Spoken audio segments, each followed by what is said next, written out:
Merhaba arkadaşlar, kanalıma tekrar hoş geldiniz. Bir önceki videomuzda bebeğimizin yüz şekillendirmesi ve kollarını yapmıştık. Bu videomuzda da saçlarını ve birleştirmesini yapacağız. İsterseniz hemen başlayalım. Şimdi kafayla gövdeyi birleştireceğim arkadaşlar. Bunun için boyun kısmına ben şöyle göstereyim, avuç içi kadar boru kullanacağım. Boynunun sağa sola düşmemesi için, daha dik durması için bunu kullanacağım. Bu bana çok soruluyor arkadaşlar. Bu boynuna koyduğunuz nedir diye. Bu normal elektrikçilerde satılan elektrik borusu diye geçiyor. Elektrikçilerden de elektrik borusu diyerek satın alabilirsiniz.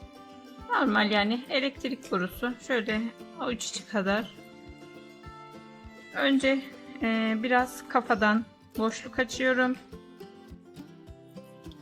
Biraz da gövdeden açıyorum. Bu borumun yarı kısmı gövdeye, yarı kısmı da kafaya gelecek şekilde yerleştiriyorum. Şöyle yarısı gövdeye, yarısı da kafanın içine gelecek. Şu şekilde birleştiriyorum. Daha sonra da kafada ip bırakmıştık arkadaşlar dikmek için. Ben iğnemi taktım o ipe. İyice hizalıyorum. Düzgün bir şekilde. Hizaladıktan sonra hemen ipimin olduğu yerin karşısındaki ilmekten batırıyorum. Ve dikmeye başlıyorum.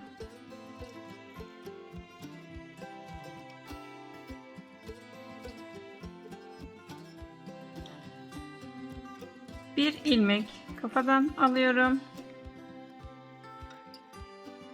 Bir ilmek hemen karşısından gövdeden alıyorum. Bir ilmek kafadan, bir ilmek gövdeden alarak kafasını buraya iyice sabitliyorum arkadaşlar. Böyle dikerken de kontrol etmeyi unutmayın.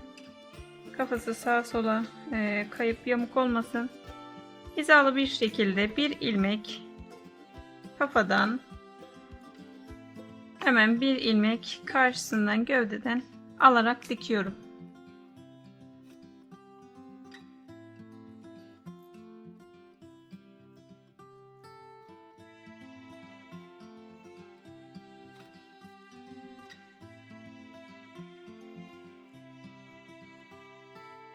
Kafanın daha sağlam olmasını isterseniz arkadaşlar 2 sırada dikebilirsiniz. Ama söylediğim gibi ilmeklerin karşı karşıya gelmesine dikkat edin arkadaşlar. Gövdeden aldığınız ilmeğin tam karşısından kafadan batırmanız gerekiyor. Dikiş izi belli olmasın istiyorsanız. Hemen karşılıklı ilmeklerden bir ilmek kafadan, bir ilmek gövdeden alarak dikiyorum.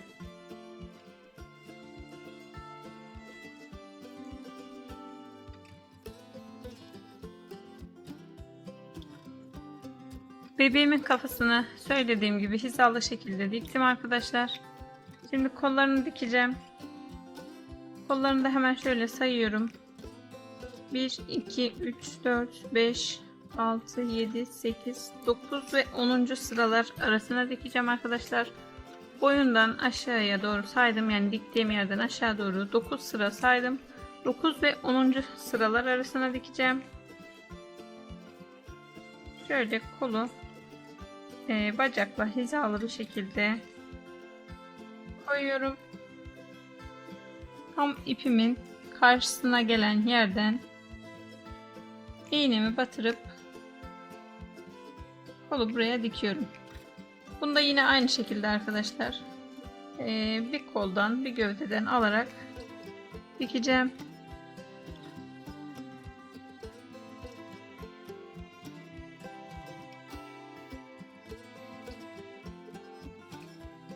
Bir koldan bir gövdeden alarak kolu dikiyorum arkadaşlar. Diğer kolu da aynı şekilde yine 9 ve 10. sıralar arasından hizalı bir şekilde dikiyoruz.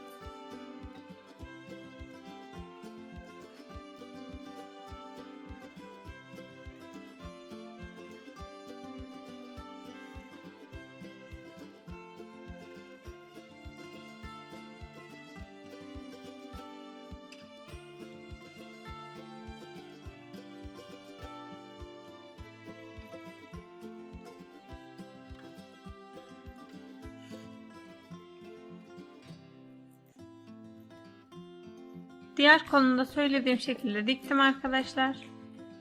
Şimdi de saçları ve kıyafetlerini de yapıp bebeğimizi bitireceğiz. Bebeğimin saçlarıyla devam ediyorum şimdi arkadaşlar. Çim saç yapacağız. Bunun için ben kahverengi ip kullanacağım.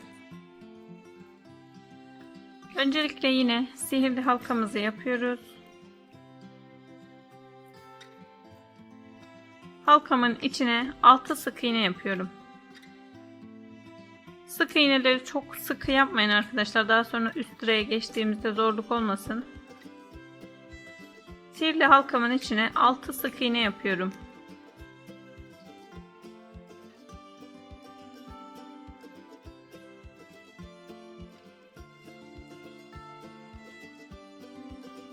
Altı sık iğnemi yaptım. Halkamı sıkıştırıyorum. İlk yaptığım sık iğneye batıp ikinci sıraya geçiyorum. İkinci sırada da her ilmeğimize çift batarak altılı olan sık iğnemizi 12'ye çıkaracağız. İlkini battım ben. İkinciyi aynı yere batıyorum. Bir sonrakine geçiyorum. Üçüncü sık iğnem. Aynı yere batıyorum. 4. Bu şekilde her ilmeğe çift batarak 12 sık iğne örüyorum.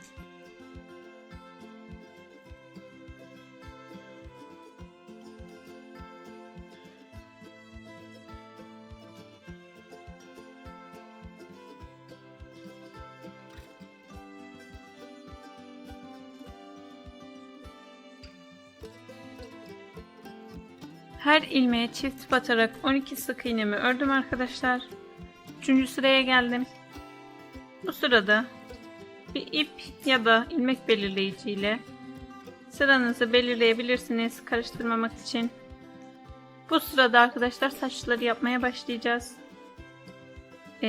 Bir tek bir çift yapacağız, hem de saçları yapacağız. Şöyle göstereyim, hemen ilk sık iğneme batıyorum.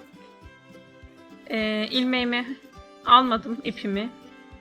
Kart yardımıyla arkadaşlar yapacağız saçları. Buna dolayıp çim saç modelini yapacağız.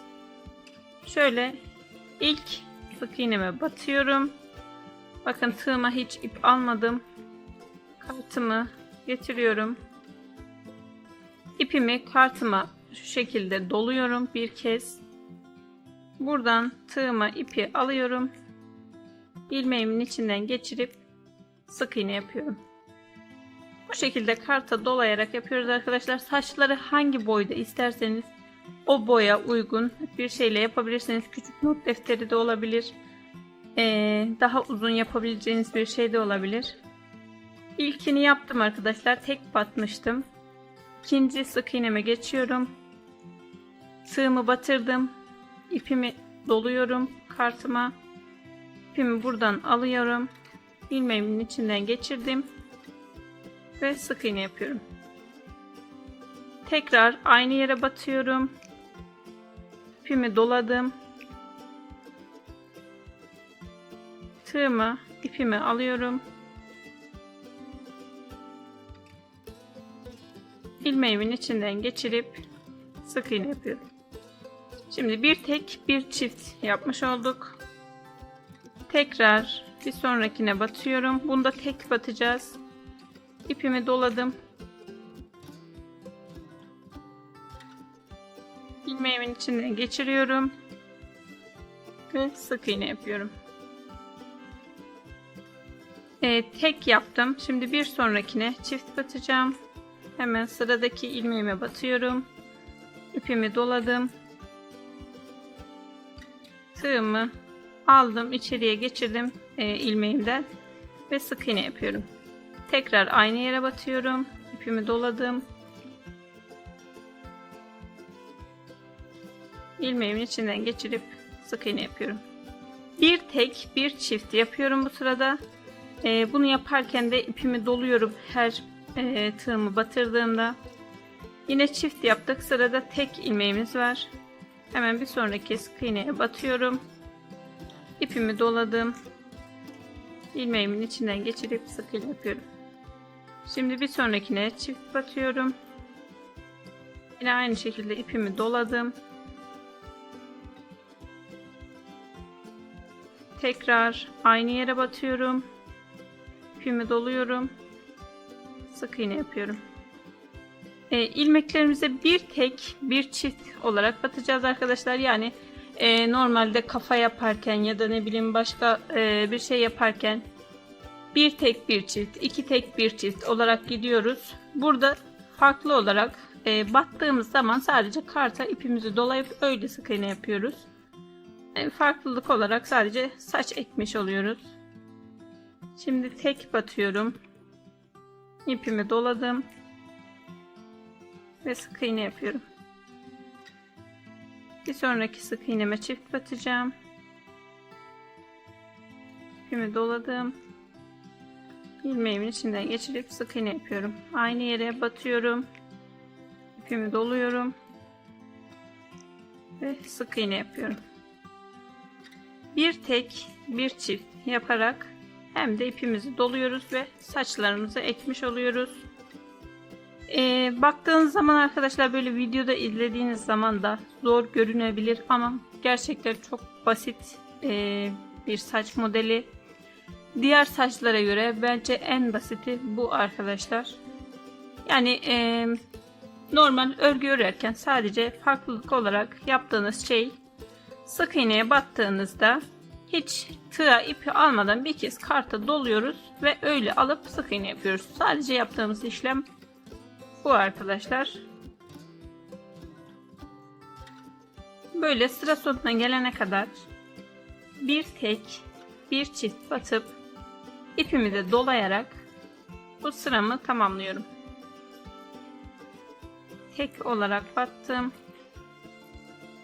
Sıradakine çift batacağım.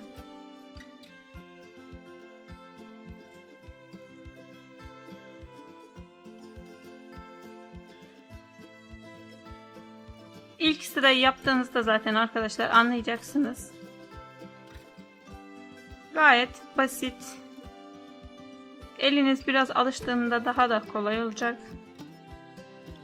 Bir iki sıra yapmanız gerekiyor elinizi alıştırmak için sadece. Yoksa gayet basit bir model.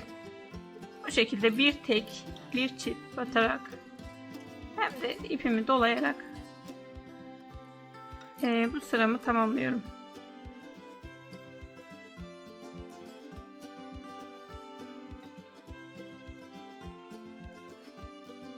Bir tek bir çift batarak ve ipimi dolayarak bakın belirlediğim yere geldim arkadaşlar. Şimdi kartımdan çıkarıyorum ipimi. Böyle şu şekilde ilk sırayı yapmış oldum. Hemen şöyle bunları arkaya atıyorum. İpimin olduğu yerden devam ediyorum. Bu sırada düz öreceğiz arkadaşlar. Yani düz derken saç ekimi yapmadan öreceğim. Hemen ipimi çıkarıp tekrar sıramı belirliyorum. Bir tek bir çift yapmıştık. Hem de ipimizi dolamıştık. Bu sırada ipi dolamadan yapacağım. İki tek bir çift yapacağım. 2 sık iğne yapıyorum.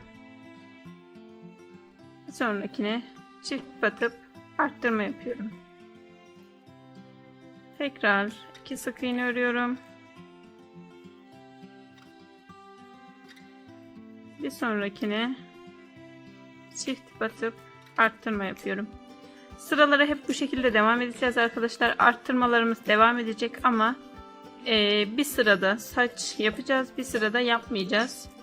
Çok karışık olmaması için, çok yoğun bir saç olmaması için daha doğrusu. 2 sık iğne, bir arttırma olarak normal düz bir şekilde saç yapmadan bu sıramı örüyorum.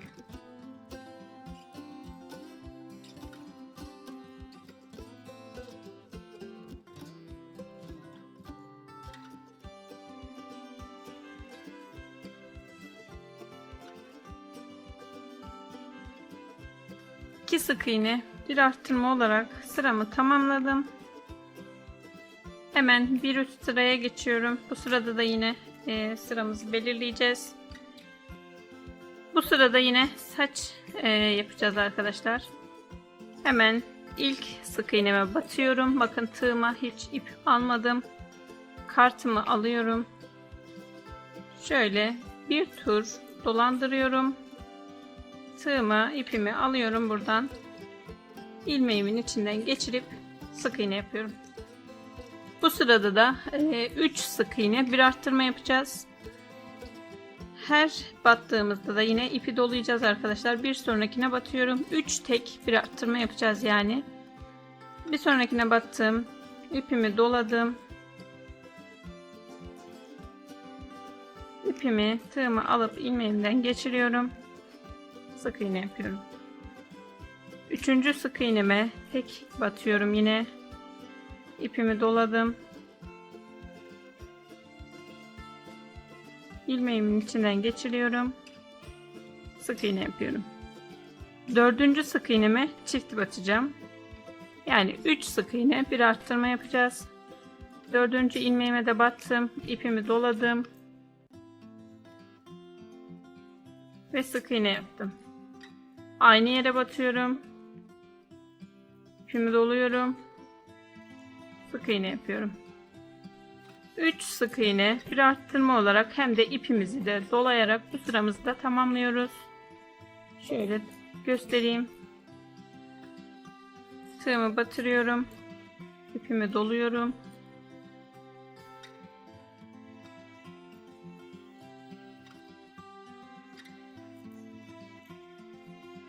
Sık iğne yapıyorum. 3 sık iğne, bir arttırma hem de ipimizi dolayıp saç yapıyoruz. İkinci tek sık iğnemi yaptım. Üçüncüye batıyorum. İpimi doladım. İpimi alıp sık iğne yapıyorum. Tekrar dördüncü sık iğnemi çift batacağım. 3 tek, bir çift hem de ip dolama şeklinde gideceğim. Aynı yere batıyorum. İpimi doladım ve sık iğne yapıyorum. Bir de arkadaşlar burada ördükçe, hani ipinizi doladıkça buradaki ip çoğalacak. Hani dönemiyorum, yapamıyorum derseniz sırayı dolandıkça çıkarıp şöyle tekrardan koyabilirsiniz. Yani sıranın ortasında da çıkarabilirsiniz. Bakın çıkardım. Tekrardan tek olan sık iğnemi batıyorum. İpimi doladım ve örüyorum. Bu şekilde yani ilerledikçe elinize dolanırsa ipler şu şekilde çıkardıp sıra ortasında da tekrardan devam edebilirsiniz. Hiçbir sıkıntı olmaz. Gördüğünüz gibi şöyle ikinci tek sık iğnem.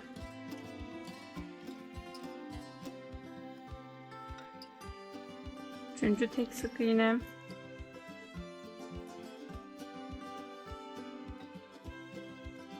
Ve dördüncüye çift batıyorum.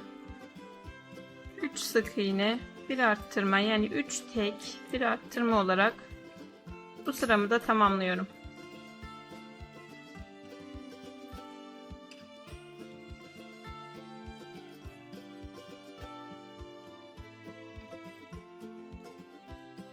Üç sık iğne, bir arttırma olarak hem de saçlarımızı ekerek, yani kartımıza dolayarak sıramı tamamladım. Bir üst sıraya geçiyorum. Bu sırada da saç ekimi yapmadan düz öreceğiz. Bu sırada da 4 sık iğne, bir arttırma yapacağım. Hiç kartımı almadan, ipimi dolamadan 4 sık iğne örüyorum.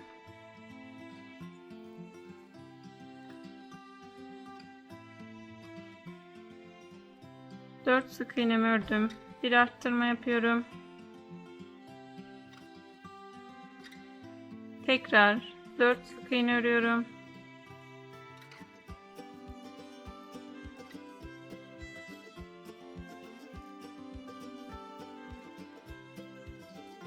Bir arttırma yapıyorum. Bu şekilde bu sıramı 4 sık iğne bir arttırma olarak tamamlıyorum.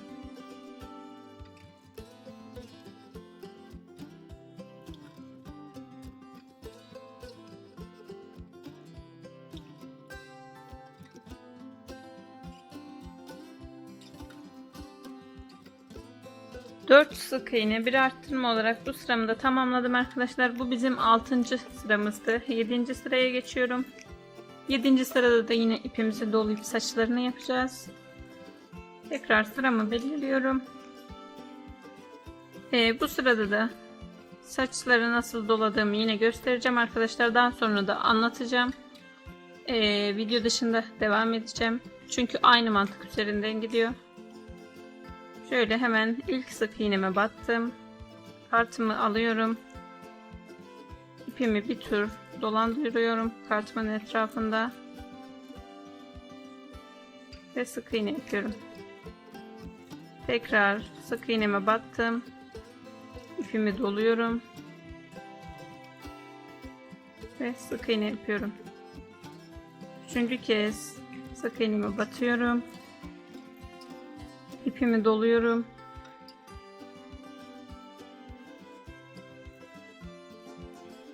Ve sık iğne yapıyorum.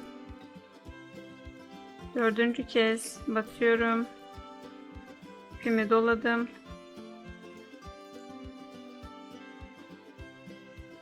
Sık iğne yapıyorum. Beşinci kez doladım.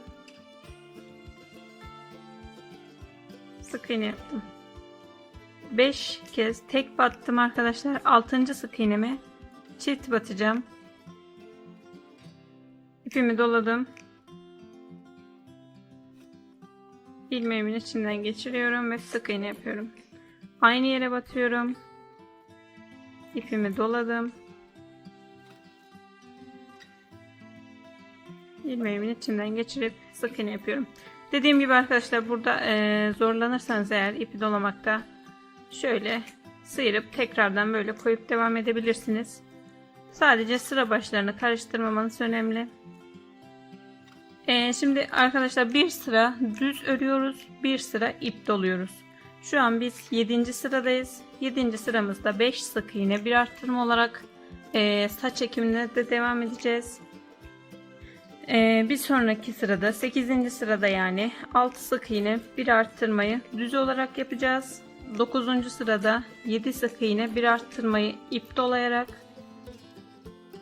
10. sırada 8 sık iğne bir arttırmayı düz olarak, bu şekilde arkadaşlar kafa boyutuna gelene kadar, yani buradaki sırayı kendiniz belirlemeniz gerekiyor. Bebeğinizin kafası hangi büyüklükteyse, küçükse sıraları 8 sık iğnede ya da 7 sık iğnede bırakabilirsiniz. Büyükse eğer daha üst sıralara da çıkabilirsiniz. Ben şöyle sayacağım bebeğimin kafasındaki arttırmaları. Belli zaten arkadaşlar, bakın şuraya kadar arttırma yapmışım. 1, 2, 3, 4, 5, 6, 7, 8, 9, 10, 11 sıra ben arttırma yapmışım. Yani bizim 10. sıramız 8 sık iğne bir arttırma olarak, 11. sıramızda 9 sık iğne bir arttırma.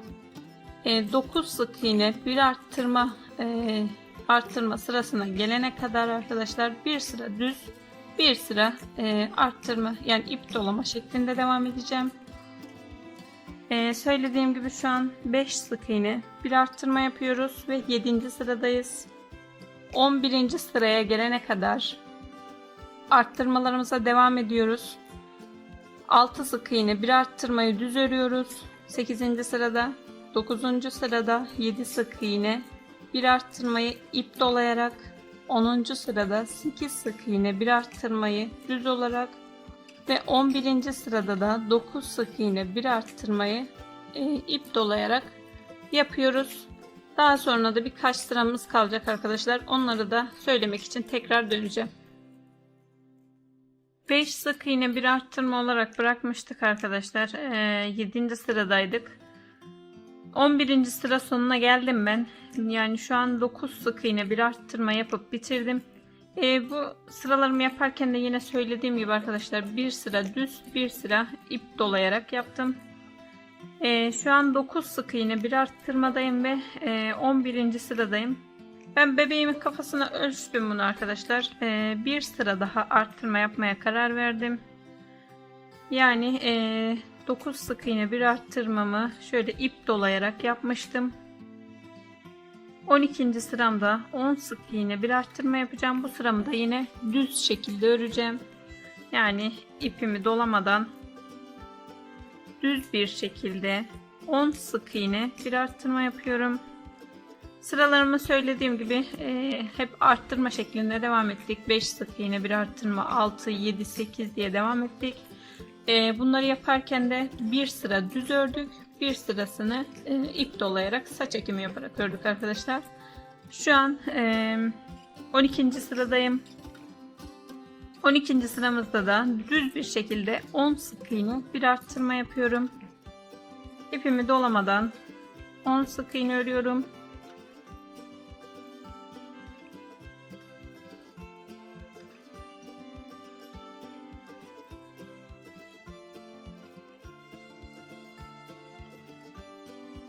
On sık iğnemi ördüm ve bir arttırma yapıyorum. Tekrar 10 sık iğne örüyorum.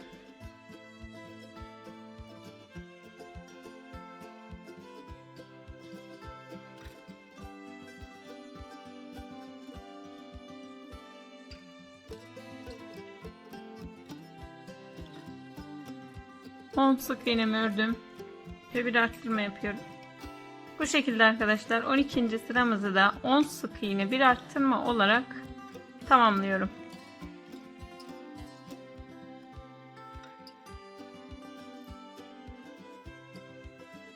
On sık iğne bir arttırma olarak bu sıramı sık iğne şeklinde tamamladım arkadaşlar. Bundan sonra arttırma yapmayacağız. Yine ip dolamaya devam edeceğiz. Arttırmalarımız bitti bu sırada. Tekrar ipimi koyuyorum sıramı belirlemek için. Hemen iğnemi batırıyorum. Tığımı ipimi doladım. Ve bu sırada da yine saç ekimi yapmaya devam ediyorum. Ama hiç arttırma yapmayacağım arkadaşlar. Bu sıramda ne kadar ilmek varsa her birine bir kez batıp ipimi dolayacağım. Her bir ilmeğime bir kez batıyorum. Arttırmalarımız 10 sık iğne bir arttırma yapmıştık en son. Ve arttırmalarımızı bitirdik. Bu sıralarda artık düz yapacağız. Yine aynı bir sıra ip dolayacağız. Saç ekimi yapacağız. Yani bir sıra düz öreceğiz ama arttırma yapmadan her ilmeğe bir kez batarak. Bu şekilde her bir ilmeğime bir kez batarak 13. sıramı da bu şekilde tamamlıyorum. Arttırma yapmıyoruz. Her bir ilmeğimize bir kez batıp saç ekimi yaparak bu sıramı tamamlıyorum.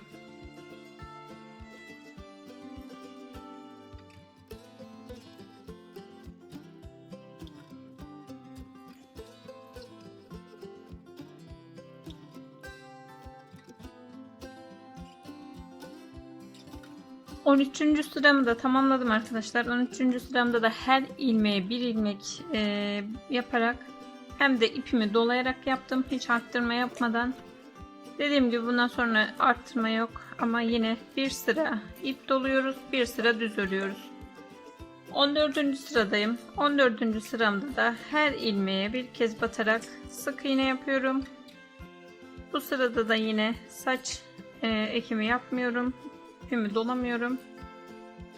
14. sıramda da düz bir şekilde her ilmeğe bir ilmek örüyorum.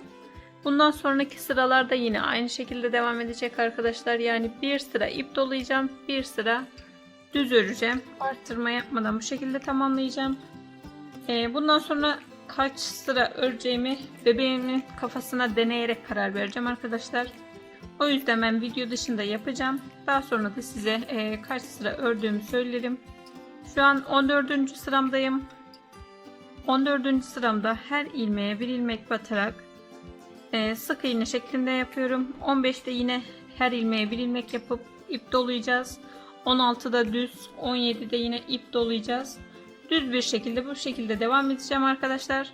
Söylediğim gibi bebeğimin kafasına ölçerek yapacağım.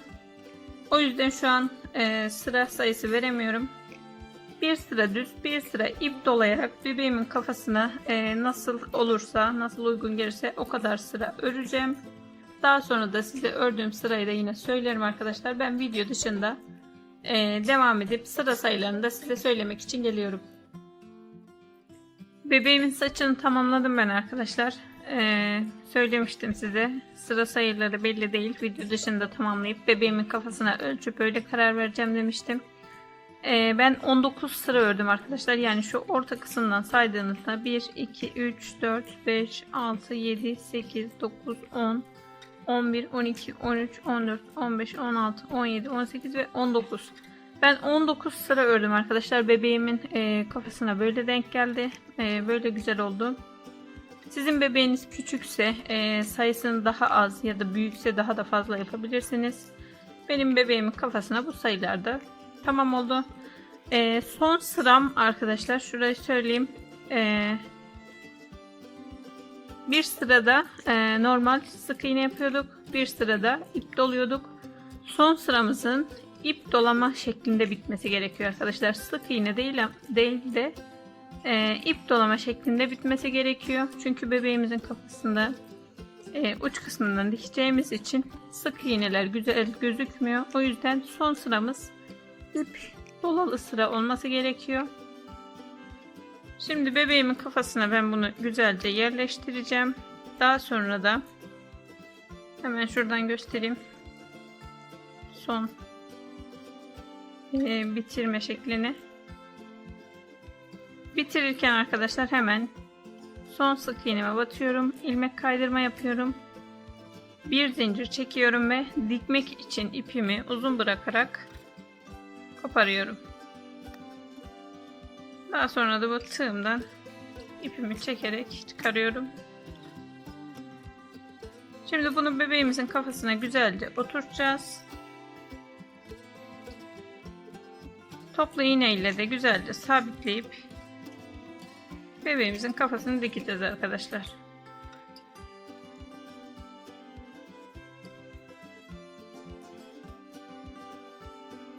Bebeğimin saçını kafasına güzel bir şekilde sabitledim arkadaşlar. Şöyle iğnelerle kayma yapmaması için sabitledim. Yanlardan ve ortadan güzelce ayarladım düzgün durması için. Şöyle göstereyim. Kaşlardan şu uç kısımdan 1, 2, 3, 4, 5, 6 sıra yukarısından hemen düzgün bir şekilde buraya toplu iğne ile sabitledim. Şimdi dikimini yapacağım. Burada bıraktığım ipe iğnemi taktım. Daha sonra da arkadaşlar hemen şu uç kısımdan son yaptığımız sıradan batırıyorum. Ve buraya güzelce dikiyorum. Uç kısımdan dikmeniz gerekiyor arkadaşlar.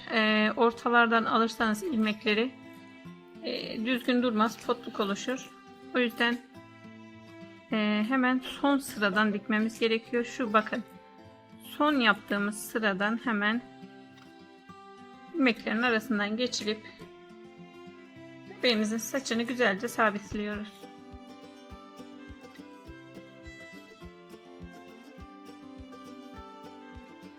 Aralarda boşluk kalmayacak şekilde arkadaşlar ikinci kez de dolaşabilirsiniz etrafını. Arada boşluk kalmayacak şekilde, potluk olmayacak şekilde güzelce dikiyorum.